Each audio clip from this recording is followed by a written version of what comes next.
Hey everyone, so today we're going to be talking about the difference between an undercut like this and a non-undercut, so we want to have the hair longer on top, but here as you can see we've got a full undercut going on, right? All this is gone in through here, and this has all of this hair, right? This is a non-undercut.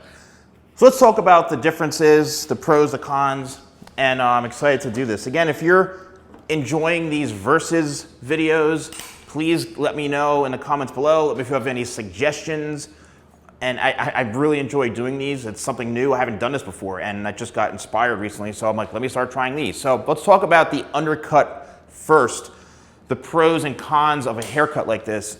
So obviously, let's talk about the look itself. Now, the undercut haircut, I mean, it was going on back in, some of the earlier wars, and it's been around for many centuries and stuff. So this is a haircut that I guess back then they said, well, how do we make the hair or control it more on top this way and not have to deal with all this hair under here so we can slick it all back? This was kind of a look for a lot of individuals, especially from certain countries back in the day. So this became a trend many years ago. So the benefits to this is that if you have really thick hair and you just cannot stand having all of this hair underneath here, you want to feel like you have a cleaner haircut, you want to have some length on top, but you also want to have a somewhat trendy, and it was actually very trendy at one point, hairstyle, this is definitely the way to go.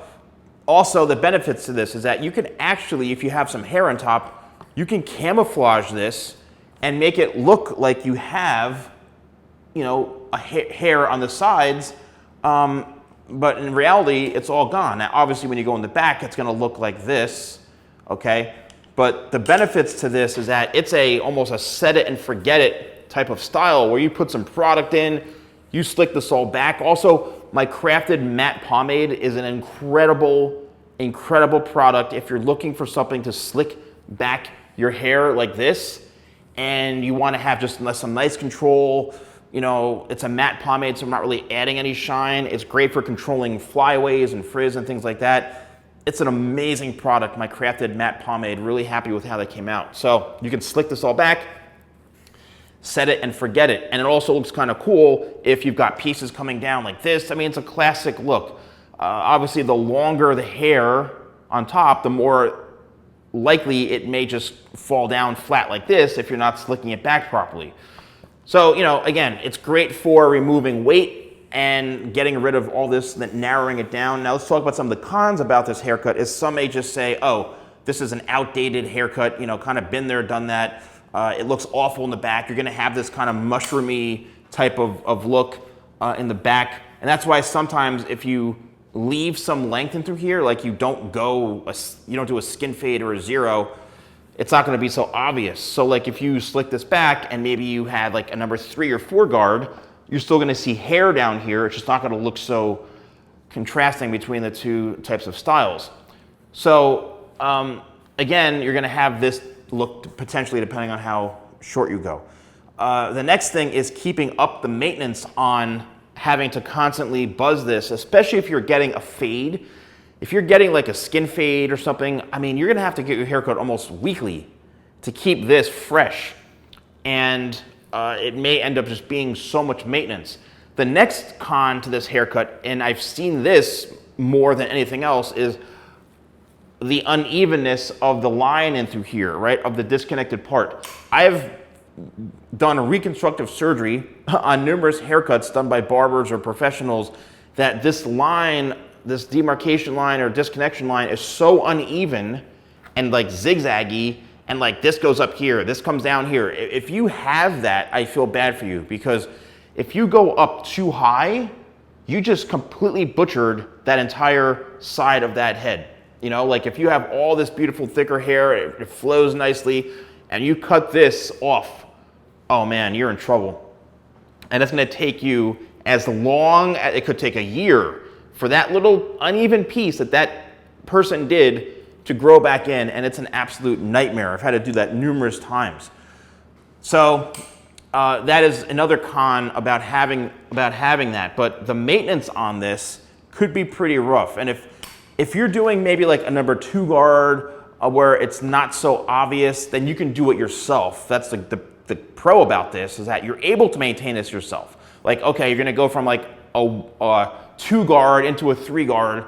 Chances are it's easier to fade that from like a skin fade up into here, like a number 2. So you can maintain it, and it's a little bit easier. Again, the styling of it could be very, very simple, where all you're doing is just slicking it back. You're done. You don't have to worry much, you know, as compared to having all this hair in through here, which we're about to talk about. It's just a lot easier to style, and also it doesn't feel so bulky and heavy. You actually feel a much cleaner type of look while you're wearing this hairstyle. So there are some perks to it. Now let's talk about the haircut that is longer on top, as you can see here. However, all of this hair in through here is still here. So let's talk about the pros of something like this, and then we'll talk about the cons. So the pro to not having an undercut with your hair longer on top is that it looks like a more traditional, classic, you know, sophisticated type of look, where you can incorporate that flow in through here. Maybe look a little more professional to some, depending on what kind of industry you're in. It just shows off the layers a bit more because it's all working into this area in through here, okay? So you're able to kind of really see the shape of the hair a bit more. You know, again, it's just one of those things from a visual perspective. It may be a bit more appealing to most. I think that ends up being the majority of the pros to this, is that it just looks better, right? It looks better to some. You've got that connection in through here. You see this a bit more traditional. You can style it a variety of different ways. You can have it closer to your head, more like a slick back. You can have a more messy, kind of fuller look. You may have more options with styling it. You know, you can have this a bit more textured in through here and a little more free flowing because you have that hair to work with under here. You can make it a bit more wavy. You know, there's more styling options when you have more hair. I mean, you've got more to work with. So now, as far as cons to not having an undercut and having all this, well, the first thing is if you have a bad haircut, and that's actually another video I'm going to do, bad layers versus good layers. If you have a bad haircut, it's going to show a lot more in a bad haircut, and you're going to start to see all the different steps. It's not going to lay properly. You're going to, you know, run your hands through it, and it's not going to look right. As it grows out, it's simply going to grow out really bad because of it being so uneven. The chances of having it very butchered and choppy are a bit higher, because finding someone to cut your hair the right way and layering it the right way is, I hate to say, a bit more of a challenge compared to the opposite. So, you know, there are some challenges there, but, you know, it's a little bit more difficult to find someone to do this. When it comes to having, you know, the hair grow out, this can end up being very, very thick and bulky and heavy, and it can get very tough to deal with really quickly, especially if you have thick hair. Another thing is you always have to get your hair thinned out, potentially. If it's really heavy in through here, and you know, you're always like, oh, thin out the sides, thin out the sides. You may wish, oh, you know what, I wish I could have shaved all this off. I'm sure you've said that if you've got hair like this. It's just too heavy, it's too bulky. So having to get your hair thinned out all the time in the right areas to kind of, you know, decompress it or take away some of that bulk, you have to always do that. And, you know, it's not the easiest. As far as losing or seeing more of your hair coming out, doesn't mean you're going bald, because everyone loses hundreds of hairs a day. You may start to see more hair shedding, right? And so shedding is something you may encounter more, because now you've got all this that you're going to see is a bit longer. You know, as far as styling, you may end up having to use more product when it comes to shampoo and conditioner, finding the right styling product. Again, the crafted matte pomade for something like this, a slick back, is really, really nice.